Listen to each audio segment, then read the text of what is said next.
Oh.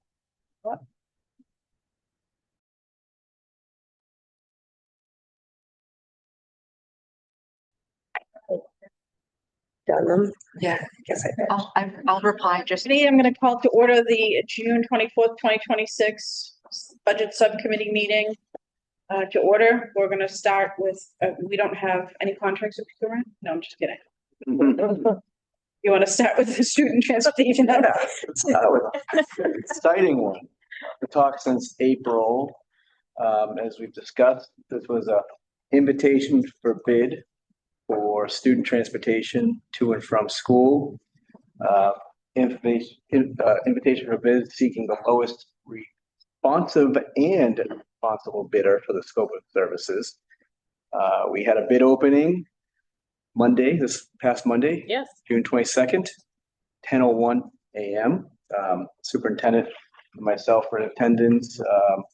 I want to thank Alyssa, who headed up the committee, Amy Moore, Faith Howland and Robin Howard, both with vast transportation experience. Our chief procurement officer for the town, John McLeod, and our town solicitor, Rick McLeod, all involved in this process. It was a long process. First time that we've ever gone through a rebid. We had one bidder this second time around. I'll get to that in a moment. But the apparent low bidder was First Student. Alyssa, which is in the packet here, I'll share for recording purposes. Issued a letter giving notice to First Student and then seeking submission of a performance bond from First Student and their lease agreement for the facility in Abington, both of which have been received, correct? Correct. And then tomorrow night, the school committee, in line with MGL and town ordinance and school committee policy, the committee will vote to accept the contract.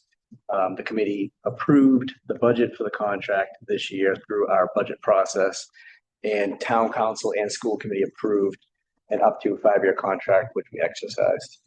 I'll get into the numbers in a moment, but I do want to read a letter from NRT, who was the second bid of the first time around. But I want to read this letter because I think it's important how they conducted themselves in this process. It's our first experience with NRT, and they did submit a letter. They actually showed up at the bid opening as well. They gave us a notice of no bid response. And after careful consideration, NRT has made the difficult decision not to submit a bid in response to the current rebid solicitation. This decision was not made lightly. We recognize the importance of student transportation and the significant responsibility associated with safely and reliably transporting the students of Weymouth each day. Given the timing of the anticipated award and the scale of transportation program, we do not believe it would be in the best interest of the district, its students, families, or staff or NRT to pursue a startup of this magnitude within the limited implementation period available. As a company, we place a great deal of value on ensuring that any transportation program we undertake is positioned for long-term success from day one. In this instance, we believe the responsible decision is to step aside rather than risk a transition timeline that may not provide the level of preparation support that the Weymouth community deserves. While we will not be submitting a proposal for regular education transportation contract, we want Weymouth Public Schools to know that NRT and the Beacon Mobility family of companies remains committed to supporting the district whenever and wherever we may be of assistance. This includes, but not limited to, supplemental yellow school bus transportation, special ed transportation through van pool, coach bus services for field trips, and other transportation solutions that may arise through the school year. It goes on, but I just basically want to read that portion of the letter because I thought it was a very appropriate professional approach to this bid process. It's classy. Yeah. What would have been the date that it would have closed? Would have. So like it was what would have been the timeline had you move forward to? So with the 22nd, we would have had up to 30 days. Up to 30 days. Up to 30 days. That would have put us at the end of July. Okay. And then considering implementation and startup for school year in September, they're not wrong with their. So like a month, it would have given a month to do everything. Yep. Okay. And it's a 5-year contract, so it'll be 5 years will go like that. And Yeah. anyone can bid again in 5 years. Any questions from the committee on that? So I'll just give a few numbers though, also in the packet. Yeah. Here, just to put together a grid of cost. And so we're looking at over the 5 years, $16.6 million, which if you recall, 15.5 was. it was per student was over 17. So it's actually $500,000 less than their original bid. So I see that as a win. Questions on? Great. I don't believe we had any prior meeting Q&As, Alyssa, right? We did not. Grants and gifts update.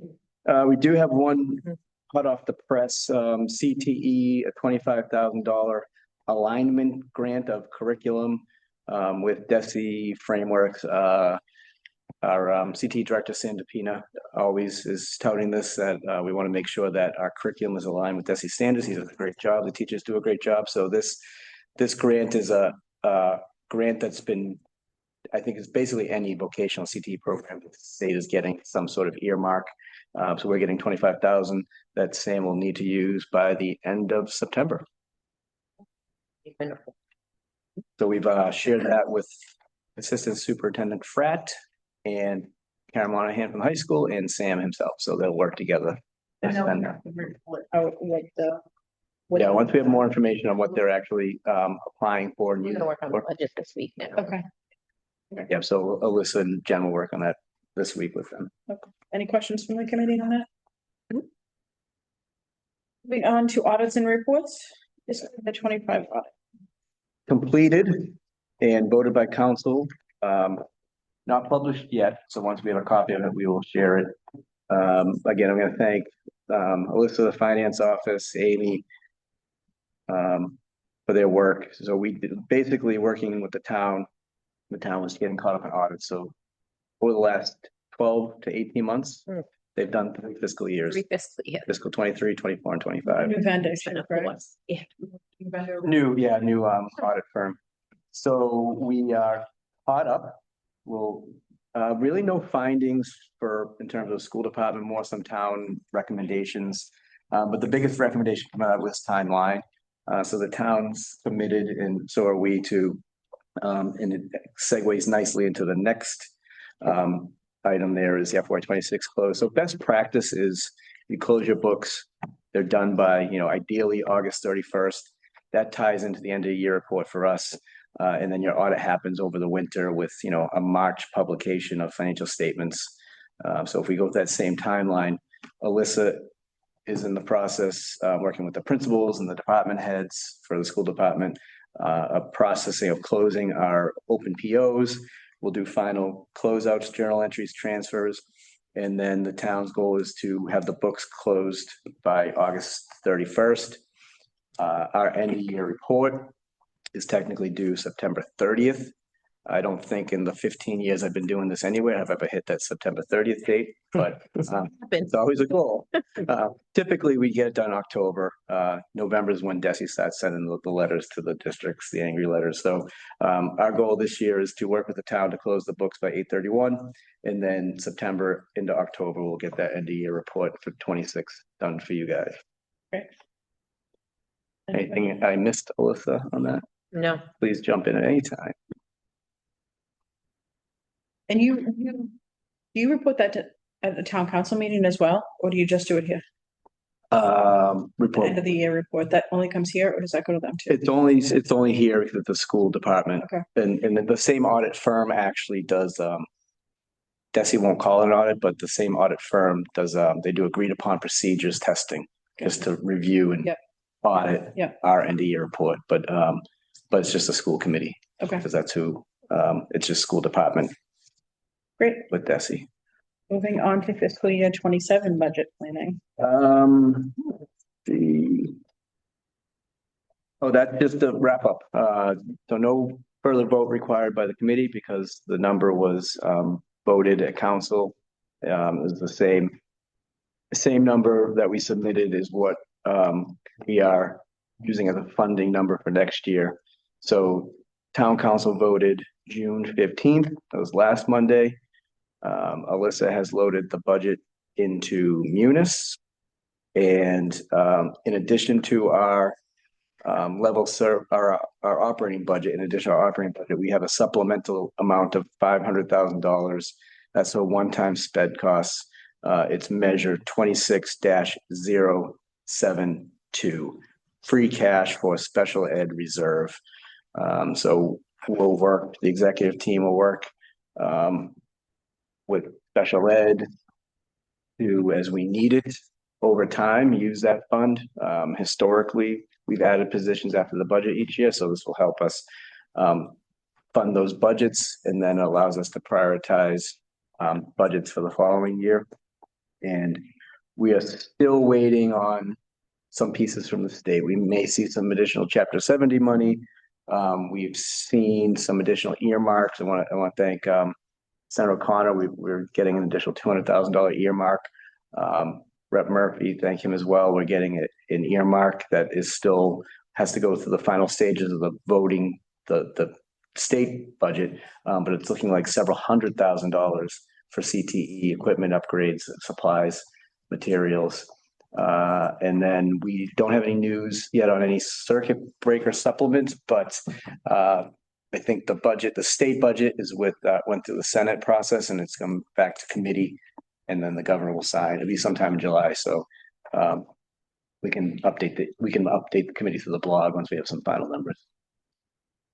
I forgot what it was. Does anybody else have any questions? I have a couple of questions, if you don't mind. So the email that we got, well, first of all, thank you to Senator O'Connor for his support of our community. I just had a question regarding the email that he sent out about the Senate fair share budget. Yeah. The increase of the $25 per student, is that in addition to the 200,000, or is that? Yes. Okay. Yes. And then, Can you say that? Sorry. 160 is.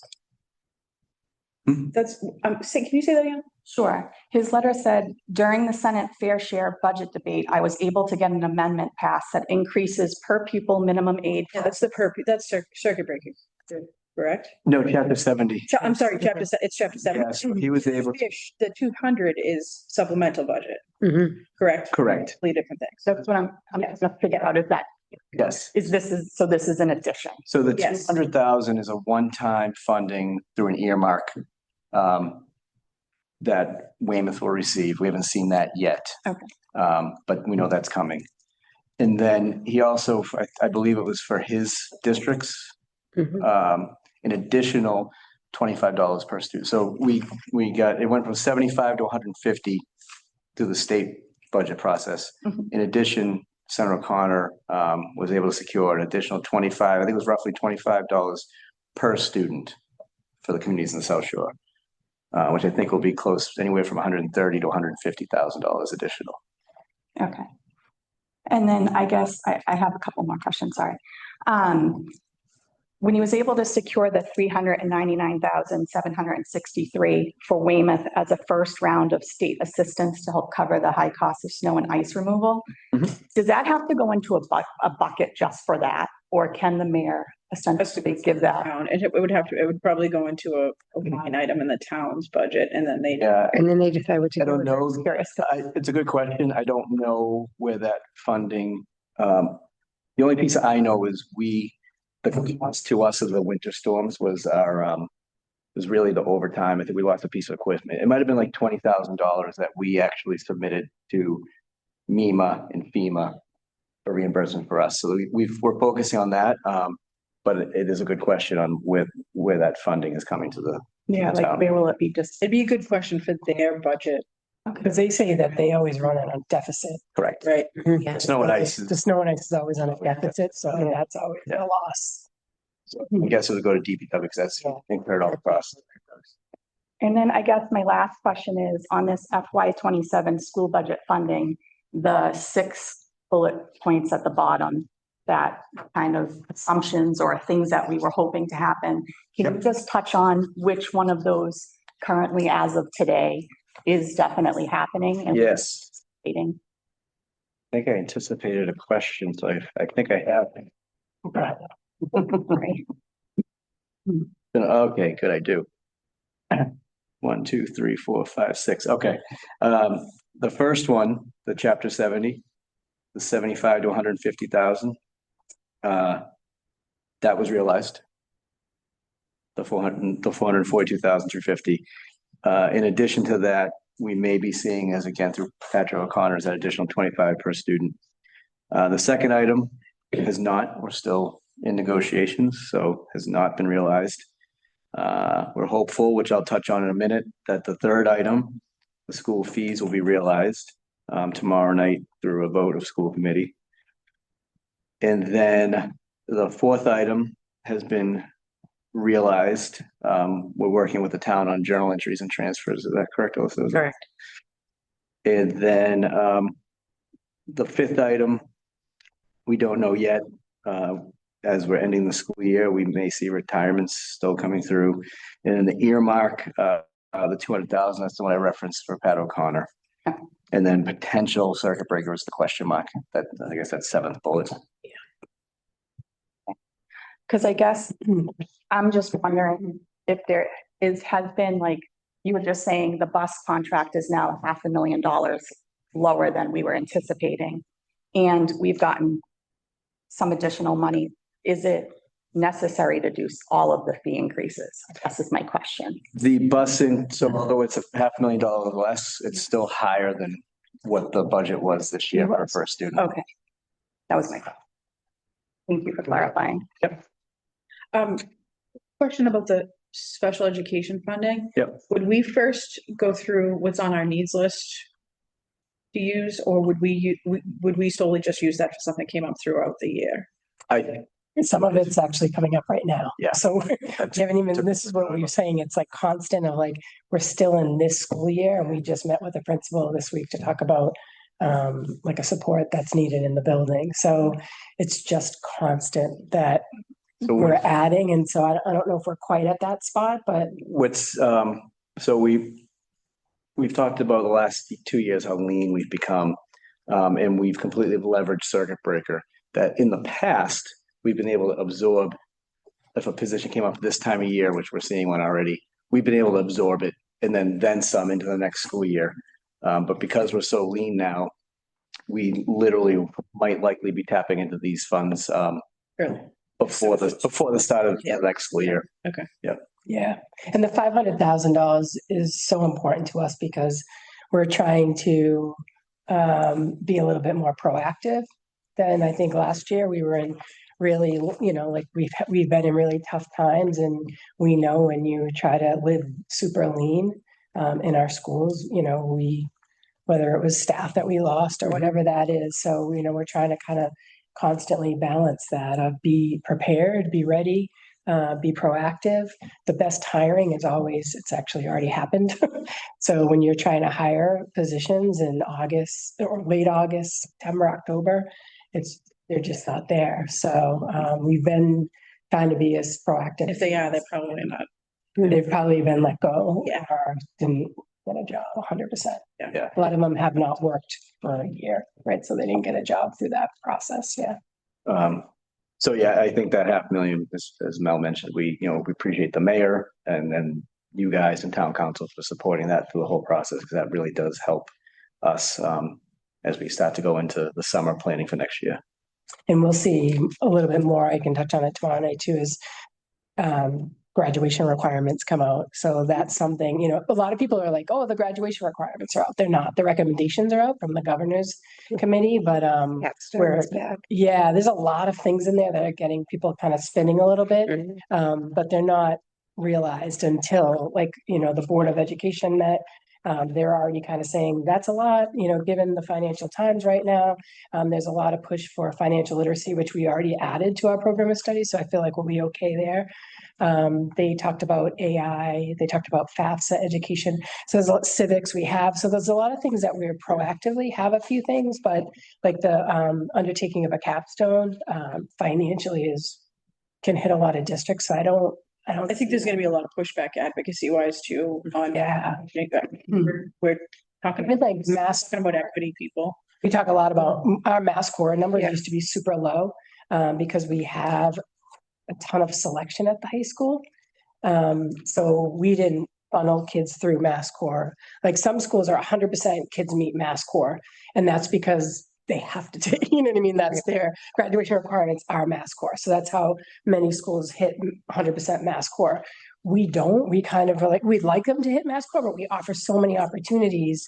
We did career academies and CTE, and we really focused on that. If the state were to go back to Mass Core, then that changes our whole program of studies of like, every kid now has to take these classes. And then we eliminate some of the other electives, depending on capstone. So those are the things like we're all thinking that through, but I don't like to talk about it too early because it gets people all worked up about a capstone. Like it's. And the financial, Yeah. financial piece It's alone. not there. And the earliest it's going to happen is like our current, I think it's seventh graders would be like, it'd be their graduation requirement, but it's probably gonna be like the current sixth grade, you know what I mean? The longer it takes. So it's not anyone who is in high school now. It's more of the kids that are like in 7 and maybe 7 and 6 next year. Yeah. But I'll keep you updated, anything that kind of comes out. Let's talk about it. Yeah, your kids. Mine will be fine. Fine. Fine. Yeah. Any other questions? Comments? Moving on to fees and rates. Thank you. I'll start with rate. So in your packet, we have, we call it the ESY. It's basically anything outside of contractual days. So we are updating, oh, sorry, in fact, like if it's something I said. So we reviewed these rates last time. The only edit we've made is, and you'll see it probably in your packets. This broke out Oh, shoot. this related service, and I might have pulled the wrong. Packet. I might have pulled the wrong one. Oh, so no worries at all. So we brought this BCBA rate down and created its own line. So it's because the rate is part of a collective bargaining agreement. If it's one of our BCBAs that work in district, they get their contractual rate. We can't find someone from in-district to work during the summer. We would offer the rate to outside person and it would follow this $40 an hour. That's the only change for the ESY rate. And then for the substitute rates, nothing changed from last time review. The only thing we did is I noticed that is on my end, and we corrected it, is historically we've always said September 1 because that's like when the school year starts. However, these rates are determined on the fiscal budget, and we may have a sub during the summer during ESY that we have to follow rates. If we want to, we're changing that date to 7/1. So tomorrow night, when the committee votes, We'll have some. these rates will be effective July 1, right, instead of September 1st. And if no questions on those, or feel free to come back to them. I just have a question about ESY. Yep. For who we hired for current ESY, were they hired on these rates or were they hired on the previous rates and then there'll be a financial impact to back pay? Yes, so they're hired based on the existing rates. However, what we do is once these rates are voted and ESY starts, July 5th or 6th, whatever it is. They won't even start before. No, Okay. They'll get the updated rates. Gotcha. Yep. Any questions? Do you want to move on? I'll go to fees, but again, ask questions on any and all. And I think Kelly touched on a good point on, what we've done with this analysis that, we don't like to charge fees, but we need to charge fees. Our operating budget can't supplement the activities that the fees pay for like they used to. And we also look at other districts and see what they charge. And we know when it comes to financial need and concerns, we always lean on policy JQ of school committee, which is the school committee recognizes the need for student fees to fund certain school activities. Committee also recognizes that some students may not be able to pay for these fees. Families may request payment plans through their building principals. And so we've developed a form over the last couple of years. So in addition to free and reduced, we encourage folks that have their own personal situations going on to work with their building principals on fees. So we like to We like to mention that before we talk about fees and increasing fees. So, I'm sorry. yep, Does it specify clubs and activities and sports, or does it just, it does, it says all three? it's all, yep, all fees. So what we've proposed, nothing's changed since last time. It's mostly a 10% across the board increase. We've looked at particular rates that we've made adjustments to. Hockey, we looked at cost of rinks. We looked at comparable districts, so we came in at 20% there. We added some new rates that you'll see denoted. And then WECC, the pre-K program, we looked at again what we're increasing, what the burden is to families, what other comparable programs charge. So we only did a 5% there. What all these proposed rates boil down to is after you factor in the costs of the programs increasing themselves, for staff increases, whatnot, we will yield roughly $96,000 from this fee adjustment, which if you think about that, it's essentially a new teacher and a para that we're saving the job for.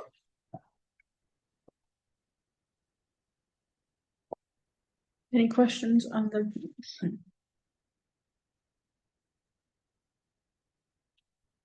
I just had a question, I think, sorry. Yeah. From last time about unified sports. Is that for the entire season or is that? No, it is, it's a season. Yeah. It's one for unified track, one for unified basketball. Thank you. We did have one follow-up. We missed. I'm sorry, it's okay. My last question is, like the Dreamcatcher road race, how many kids are covered by? The thing with the fees is that I never want a kid to not participate. You know, like I know for many students, that's what helps get them through the door. Like, you know, whether it's civics or clubs. I'm just curious, like, how many kids are we able to fund fully or partially? Like, do we have any data on that? We do. I don't have it in front of me right now, but we definitely do. It's a, I think we've reported it out. For athletic, I using think athletics will let me- show the, Let me see if Yes. the catcher. I wonder if Mary Ellen has it in her athletics. Let me look.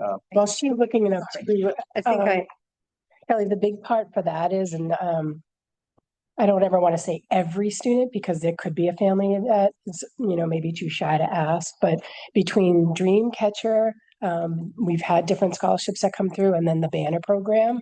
It's pretty well known for the families. So what we did is after COVID, we've talked about, our systems kind of broke down in like fee collection, especially in athletics.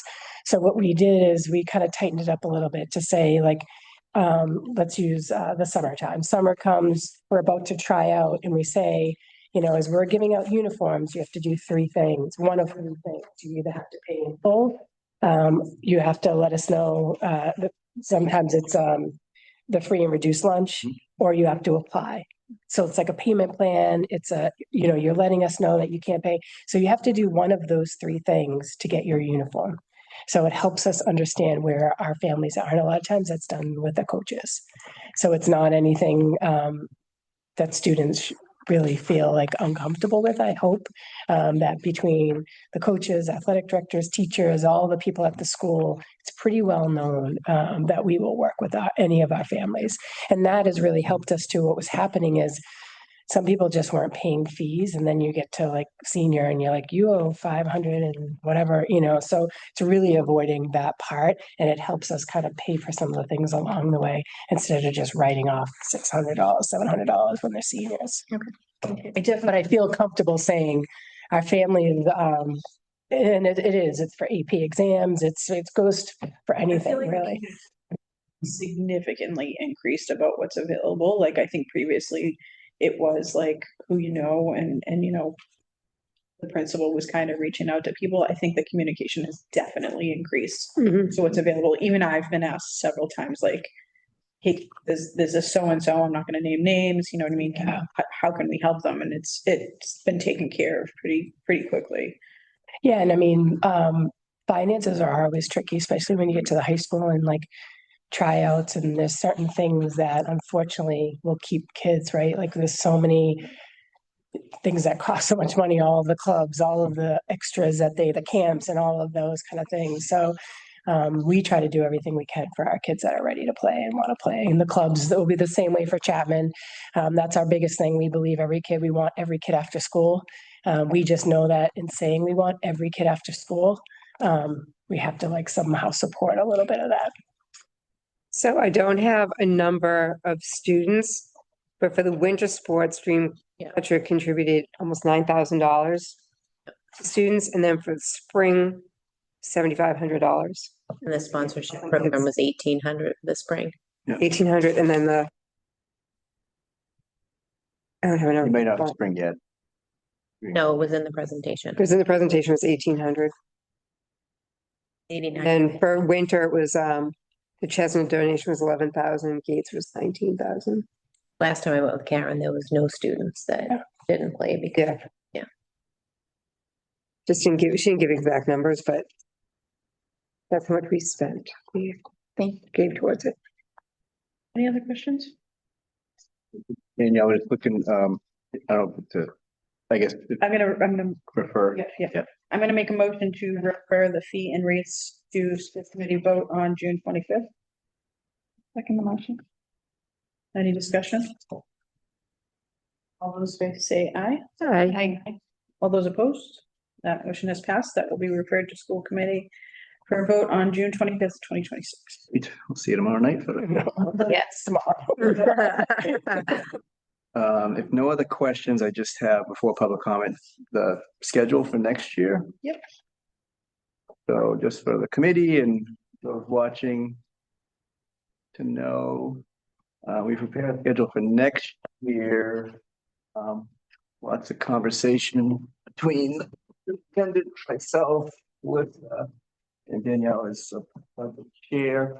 What we're doing for next year is similar schedule, the whole process. However, you can see, so we look at the start of the school, September and October, September starting school.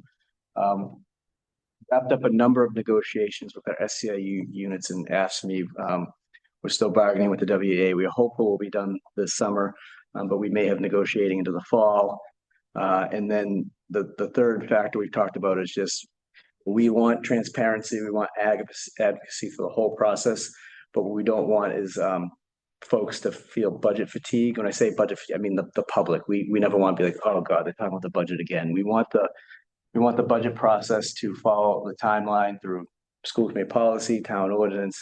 And for us, the budget really gets going in December when we're meeting with the schools and the cost center managers and the principals are meeting with their school councils.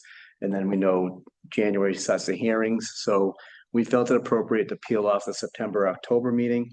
Of course, if anything comes up in those months, if we have to convene a meeting, we will, or if we need to notify the committee through the full meeting, we will.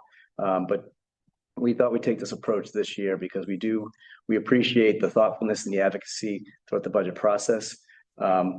But I felt, and I think the superintendent will share the same, and Danielle, that, we were talking about this in August, and, you kind of losing steam and audience by the time the actual budget season comes around. So we want it to be a meaningful budget process for everyone. And we did look at like backwards planning, almost like backing up from like when we were starting to present the town and all that, and like kind of backwards planning as opposed to like just starting out of the gate, because like Brian's saying, a lot of our parents, they want to be informed, but they're like, how many of these meetings do I? You're like, keep coming. It's like, and the sky was falling so slowly this year that we keep saying, I think it's June 45th around here. Is there, may I ask a question? And that could mean meatier agendas. Yeah. Yeah. I think is appropriate. Yep. With it being a new school improvement plan segment, if I'm saying that correctly. I'm thinking it, light bulbs going off. Is the February 24th for them to start showing their budgets? Is it going to coincide? Like, is there enough time if they're going to be creating new school improvement plans and then they have to come and show their budgets?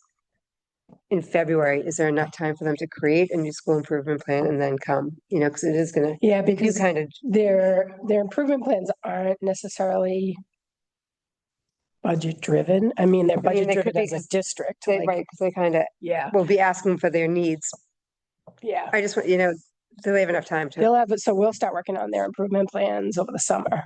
okay, and then they'll go So to the then they'll school present- councils. Yep, And they'll the work school with the school councils. councils in September or whatever. Okay. Yep, and then they'll present. All right, So They'll they be should talking be about pretty their budgets close, then. yeah. Right. They'll talk about their budgets late fall into December, so that Okay. first meeting is I just want typically, to make sure they have enough time, Yeah, because I know it's a new round. it is, right?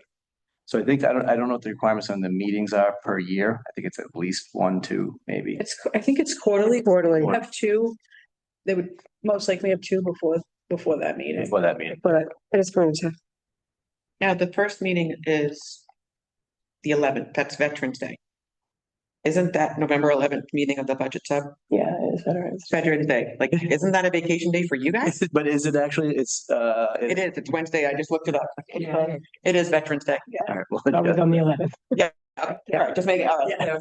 I think it's more vacation day. Wednesday, it's on a It Wednesday, is, it's on a Wednesday this year, right? it is. I mean, I'm not off from work, so. Neither am I. Yeah. So, but I really like to appreciate my veterans. schools are closed, I don't think you want to open, just. We might do that I know we do them Wednesday nights, but maybe we'll do that the 10th of yeah, we'll look at that one. Thank you for catching that. What are you looking at? November? Yeah. Mm, Depending on what the school committee is that week, we'll Yeah. do Tuesday or Thursday that week. Other questions or comments? And just, I think it's just important for everybody to know that these dates are subject to change. So if there's a meeting for any reason we need to put on the calendar, we'll obviously do that. But if there's things that are pending, you know, things that we need to look into, or Brian doesn't have, or Alyssa doesn't have answers to, we're gonna probably, you know, reschedule those meetings if we don't have, just like we saw with budget, this past budget. there you go.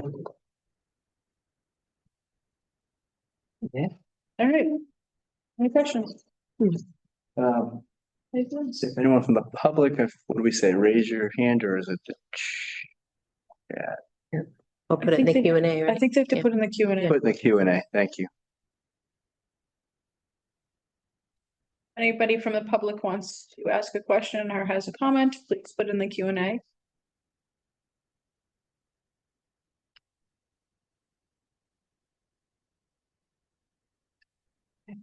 As many people. I didn't realize there was. Yeah, there are 6. Yeah. I'll give it one more minute. Oh, this one, there's a question. Have a great summer. Thank you. I will take a motion to adjourn. I will second that motion. Have a good summer, everybody. Right.